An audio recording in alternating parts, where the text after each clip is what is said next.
اب دیکھیے ایک طرف تو ان کا کہنا یہ تھا کہ جنت میں داخل نہیں ہوگا مگر وہی جو یہودی ہو یا نصرانی ہو. اب عمل کیا ہے؟ وقالت اليہود لیست النصارى علی شیء، یہودی کہتے ہیں نصارہ کی کوئی حیثیت نہیں، کوئی بنیاد نہیں، کوئی جڑ نہیں. وقالت النصارى لیست اليہود علی شیء، اور نصارہ کہتے ہیں کہ یہود کی کوئی بنیاد نہیں، بے بنیاد لوگ ہیں، کوئی حقیقت ان کی حقانیت ہے ہی نہیں. وہم یتلون الکتاب، اور مزہ یہ ہے کہ دونوں ایک کتاب پڑھ رہے ہیں. اولڈ ٹیسٹمنٹ تو مشترک ہے یہودیوں میں اور عیسائیوں میں، یہ بہت اہم نکتہ ہے.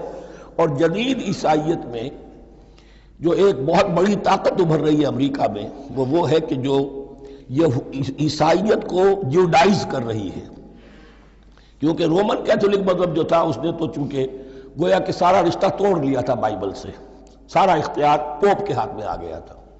لیکن پروٹیسٹنٹس نے پھر بائبل کو قبول کیا. اب اس کی منطقی انتہا یہ کہ اولڈ ٹیسٹمنٹ کے اوپر بھی اب ان کی توجہ ہو رہی ہے کہ آخر یہ بھی تو ہم مانتے ہیں کہ ہماری کتاب ہے، اور اس میں جو کچھ لکھا ہے اس کو نظر انداز کیسے کر سکتے ہیں. تو حال ہی میں ہم نے جو ایک سیمینار کیا تھا امریکہ میں، جس میں ایک یہودی عالم بھی آئے تھے، ایک عیسائی بھی آئے تھے، اور مسلمانوں کی طرف سے بھی ہمارے ایک ساتھی بلال کوشل نے بات کی تھی.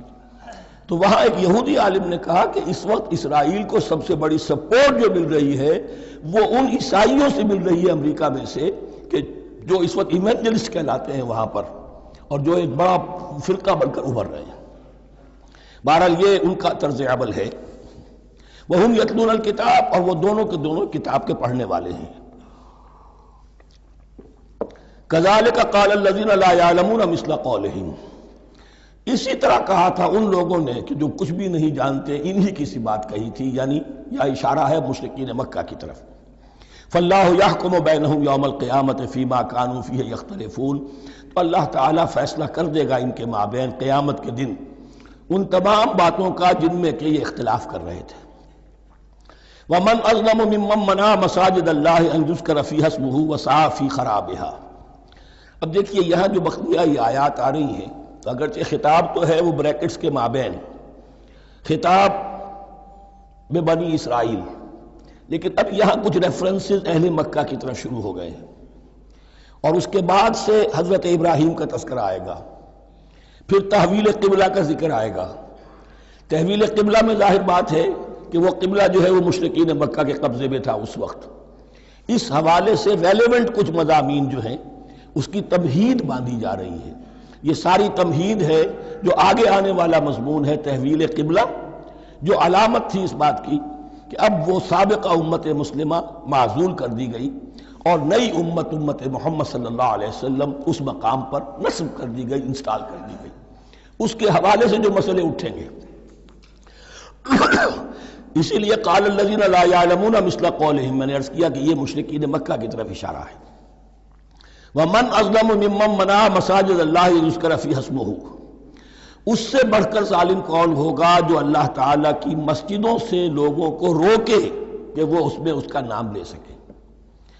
چونکہ مشرکین مکہ نے مسلمانوں کو محروم کر دیا تھا حرم سے، اب وہاں جانے کی ان کو اجازت نہیں تھی.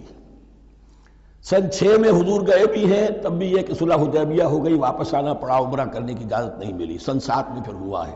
تو یہ 7 برس بہت شاہ گزرے ہیں محمد الرسول اللہ صلی اللہ علیہ وسلم اور اہل ایمان پر. اب یہاں ذکر ہو رہا ہے ان کا قریش کا. ومن اظلم ممن منع مساجد اللہ ان یذکر فیہا اسمہ وسعی فی خرابہا، اور وہ اس کی تخریب میں لگے ہوئے ہیں. یہ خراب تخریب سے اسی سے بنا ہے.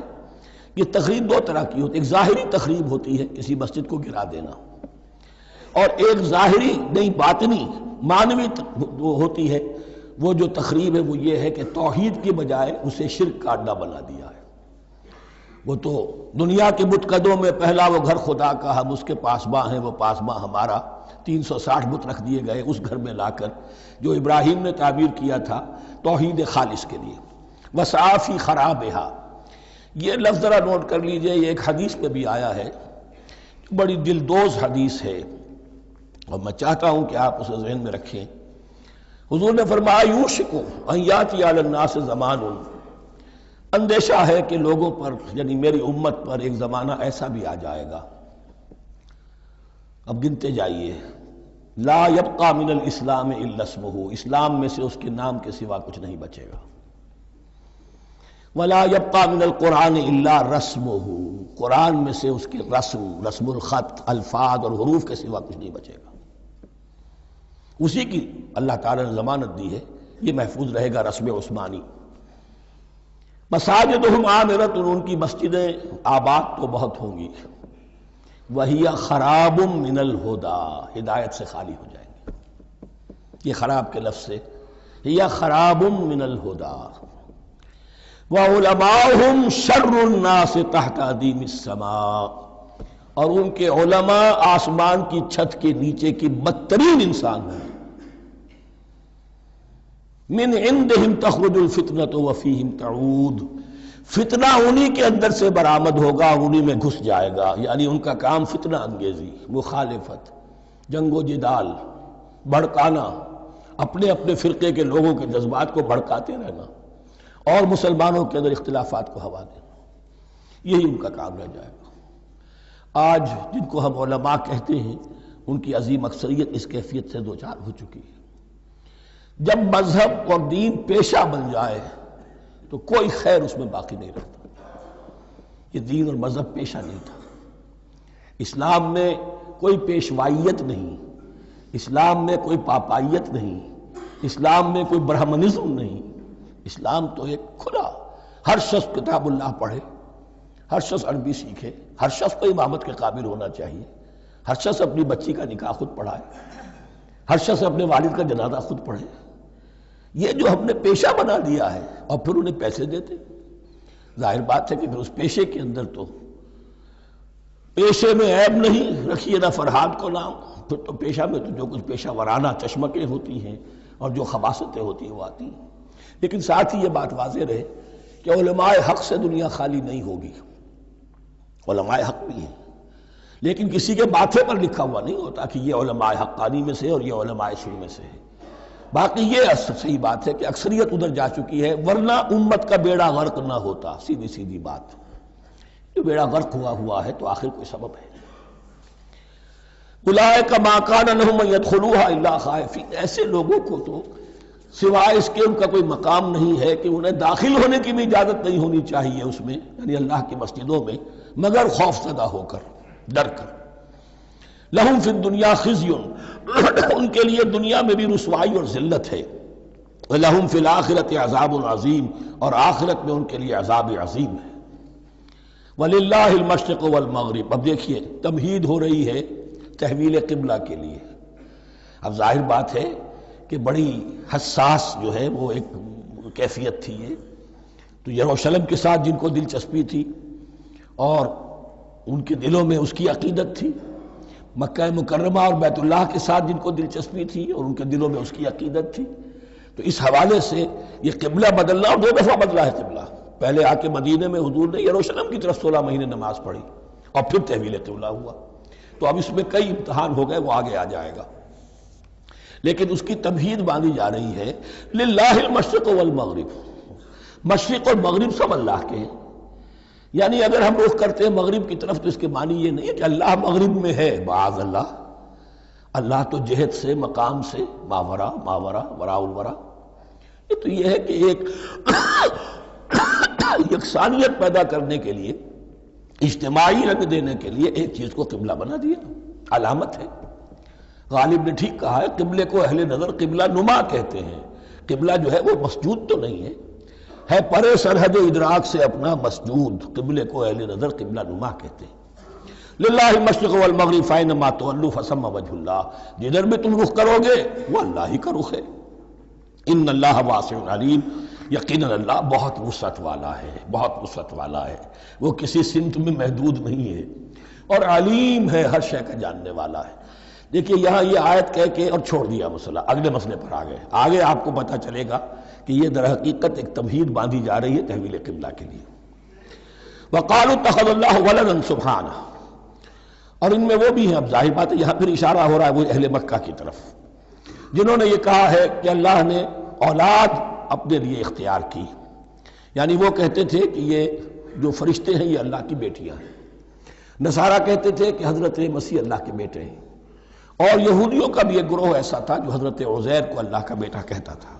بل لہ ما فی السماوات والارض، نہیں، آسمانوں اور زمین میں جو کچھ ہے اسی کی ملکیت ہے، سب مخلوق ہے، مملوک ہے، خالق اور مالک صرف وہ ہے.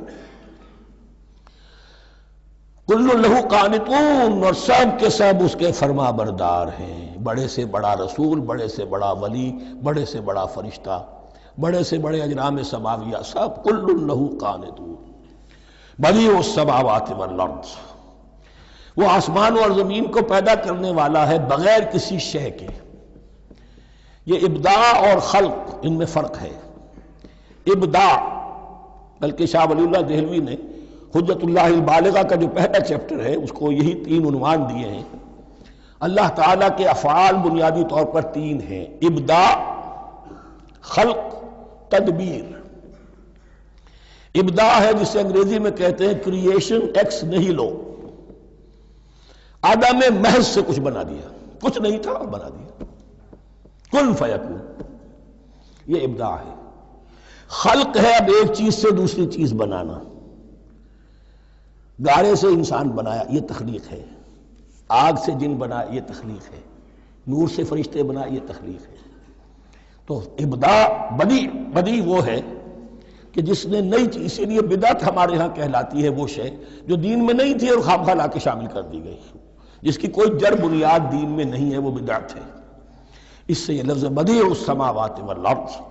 وَإِذَا قَضَىٰ أَمْرًا فَإِنَّمَا يَقُولُ لَهُ كُن فَيَكُونُ. اس کی شان تو یہ ہے کہ جب وہ کسی معاملے کا فیصلہ کر لیتا ہے تو بس کہتا ہے کہ ہو جا، اور وہ ہو جاتی ہے.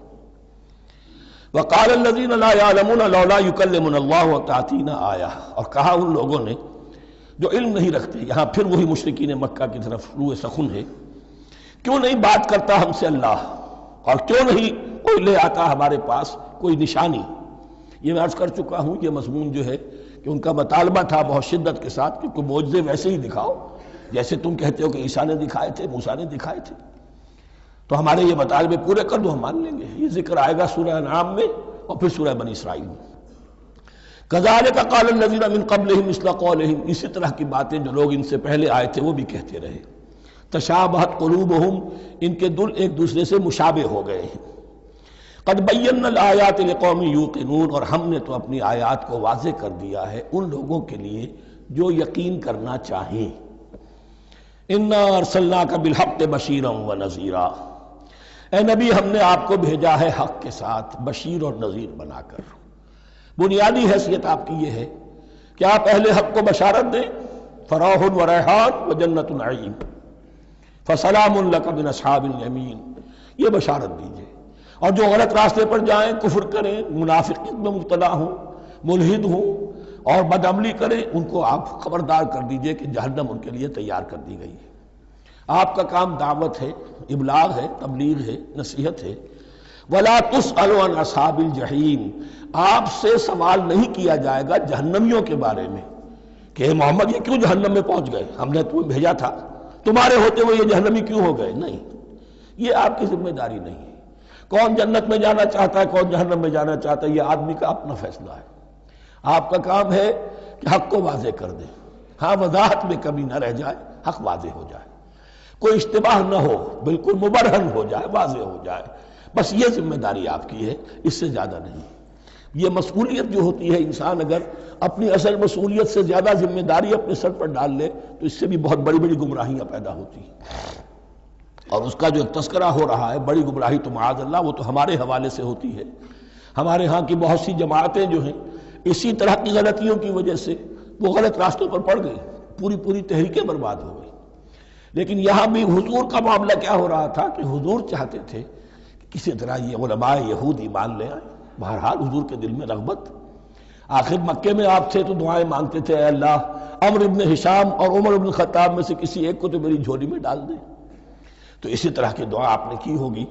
فرمایا وَلَن تَرْضَىٰ عَنْكَ الْيَهُودُ وَلَا النَّصَارَىٰ حَتَّىٰ تَتَّبِعَ مِلَّتَهُمْ. اے نبی کسی مغالطے میں نہ رہیے، ہرگز راضی نہیں ہوں گے آپ سے نہ یہ یہودی اور نہ نصرانی جب تک کہ آپ پیروی نہ کریں ان کی ملت کی. لہذا امید منقطع کر لیجیے، اس لیے کہ زیادہ امید ہو تو تو مایوسی ہو جاتی ہے۔ اقبال نے بہت خوب کہا ہے بندہ مومن کے بارے میں، جس کی امیدیں قلیل، جس کے مقاصد جلیل۔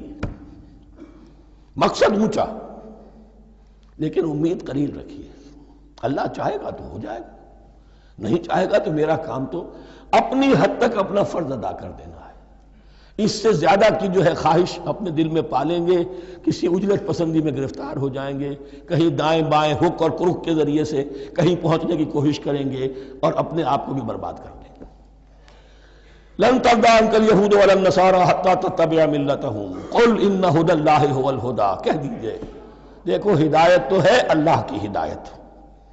وَلَئِنِ اتَّبَعْتَ أَهْوَاءَهُمْ، اور نبی آپ بھی کان کھول کر سن لیں، اگر آپ نے ان کی خواہشات کی پیروی کی، یہاں ہم جوڑ دیں گے الفاظ بالفرض، بالفرض بفرض محال، اگر آپ نے ان کی خواہشات کی پیروی کی، کچھ چلو لے دو کر معاملہ کر لو، کچھ ان کی بات مانو، کچھ اپنی بات منوا لو۔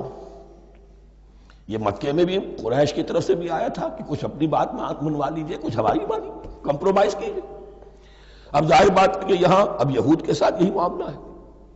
وَلَئِنِ اتَّبَعْتَ أَهْوَاءَهُمْ بَعْدَ الَّذِي جَاءَكَ مِنَ الْعِلْمِ مَا لَكَ مِنَ اللَّهِ مِنْ وَلِيٍّ وَلَا نَصِيرٍ، اور اگر بفرض محال آپ نے پیروی کی ان کی خواہشات کی، اس کے بعد کہ آپ کے پاس علم آ چکا، تو نہیں ہوگا کوئی بھی اللہ کے مقابلے میں آپ کے لیے کوئی مددگار یا حمایتی۔ معاذ اللہ، معاذ اللہ، حق کی تلوار بڑی ننگی ہے، اور یہاں اللہ کا عدل یہ فرد سے فرد تک بدلتا نہیں ہے، نہ امت سے امت کی طرف بدلے گا، قوم اور کسی اور قوم سے ایک معاملہ، کسی دوسری قوم سے کوئی اور معاملہ نہیں۔ اللہ کے اصول ہیں، اللہ کے قوانین ہیں، اس کی فطرت ہے، فطرت اللہ التی فطر الناس علیہا، پھر یہ کہ اس کی سنت ہے، لن تجد لسنت اللہ تحویلا ولن تجد لسنت اللہ تبدیلا۔ الذین آتیناہم الکتاب یتلونہ حق تلاوتہ، وہ لوگ کہ جنہیں ہم کتاب دیتے ہیں وہ اس کی تلاوت کرتے ہیں جیسا کہ اس کی تلاوت کا حق ہے۔ اس پر میں نے اپنے کتابچے میں بحث کی ہے، تلاوت کا اصل حق کیا ہے۔ مسلمانوں پر قرآن مجید کے حقوق نامی کتابچہ، اب یہاں پہ تفصیل سے بیان کرنے کا وقت نہیں ہے، لیکن ایک بات جان لیجئے کہ تلاوت کا لفظ جو قرآن کے لیے قرآن نے اختیار کیا، یہ بڑا ذو معنیین ہے۔